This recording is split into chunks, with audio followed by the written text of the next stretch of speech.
got Joe Mazzola joining me alongside Collin Martin. What's up, guys? Joe's head of trading derivatives strategist and Collin's director of fixed income strategist. Joe, let's talk derivatives first. What do you see? You got some good notes here about skew in the Russell. Tell me about it. Yeah, I mean, just taking a look at the rotation trade that we've seen, it continues to make its way into the options world.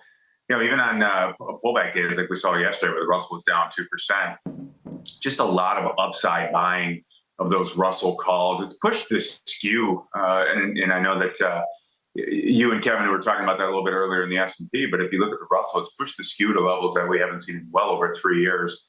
Just because of the fact that people aren't really buying those downside hedges. You are starting to see those hedging a little bit, Oliver, and maybe some of the other indexes. But in the Russell, no, it's a one-way trade to the upside. Yeah, it's really amazing, some of the stuff that's doing so well.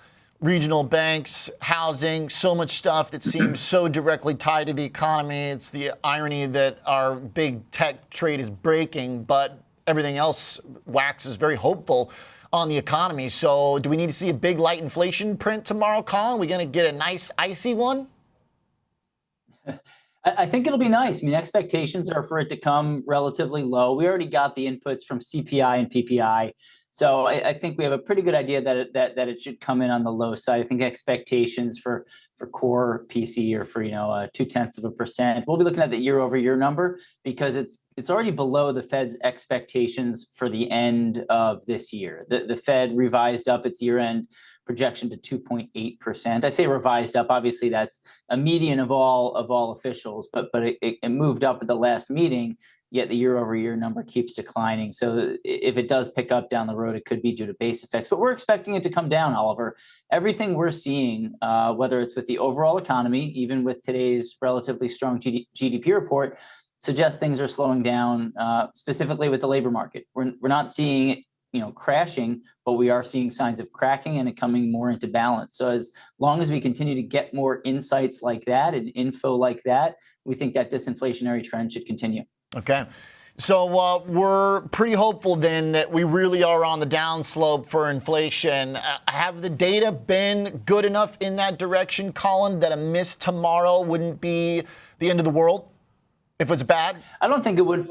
Yeah, I don't think it would be the end of the world if it's bad. So if it comes in a little bit hot, it could give the Fed pause. But, we have almost 2 months before they meet again. And we were never in the camp that next week was actually a live meeting, despite some headlines earlier this week from previous Fed officials. We never thought next week was on the table, but we did and continue to think that September is live. If it comes in very hot tomorrow, it could give Fed officials pause. We'd be more concerned with a hot labor market report next week. Even though we are seeing cracks there, that's what the Fed's been focusing on right now. And they've been highlighting the risk where they're two-sided risks now, and they worry about the labor market weakening too much. So if we were to get a report that saw a decline in the unemployment rate, or we saw wage gains come in a little bit hot, that would probably spook officials a little bit more than a slightly hot reading tomorrow. Okay. Good analysis there. Good context on kind of where our tolerance ranges are. What do you think stocks want? Joe, help me out. I got to figure out what to do in my risk radar. I don't know, because tomorrow it's like you'd think that the macro taking over from earnings should be more positive because that's what's been positive. But then that's also what got the whole rotation going. No, it's true. Well, the CPI print, I think, got the rotation going, or at least added some fuel to the fire, right? So I think markets are giving you a pretty good hint today of the confusion that they're feeling. Look, we've got a 100-point range in the S&P 500 today, a 100-point range from the lows to the top. And we're basically, down 40 basis points kind of heading into the close. So pushing back towards those lows, but not at the lows. We saw a little bit of a bounce this morning in the NASDAQ as NVIDIA kind of maybe caught a little bit of a bottom, or at least a near-term bottom. But sure enough, into the close, we're starting to see that fade. I don't think it has a lot to do with the PCE trade or the print that's coming out tomorrow. I think it's probably got a little bit more to do with the rotation trade that continues, and people are looking to maybe sell some of these rallies. It's going to take some real strength in the earnings from the mega caps to kind of shift this narrative back to where it was before. Yeah. Collin, good assessment, Joe. Collin, the last point is, so we are pretty close to uninverting. yield curve territory, depending on which slice you look at. How does that affect your analysis in bonds? Yeah, we think that should continue. So we look at pretty much all the yield curves. So the one that's getting all the attention these days is the 2-year, 10-year, because that's the one that's getting close to zero.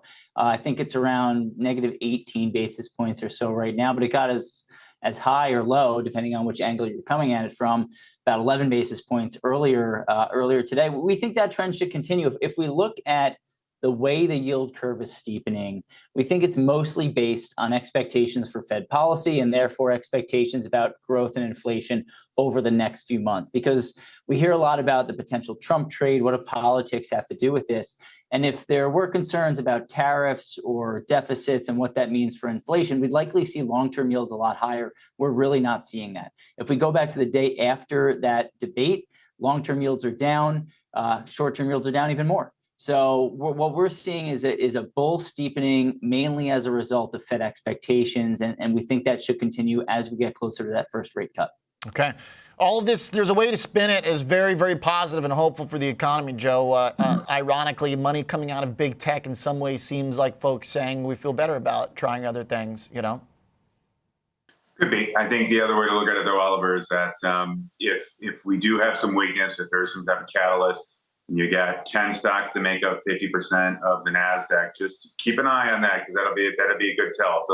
If we have poor earnings from the mega caps, or it's not even poor earnings, Oliver, it's just maybe not living up to inflated expectations, that could have a material effect on the indexes. All right. Great analysis. Thank you, guys. Good stuff.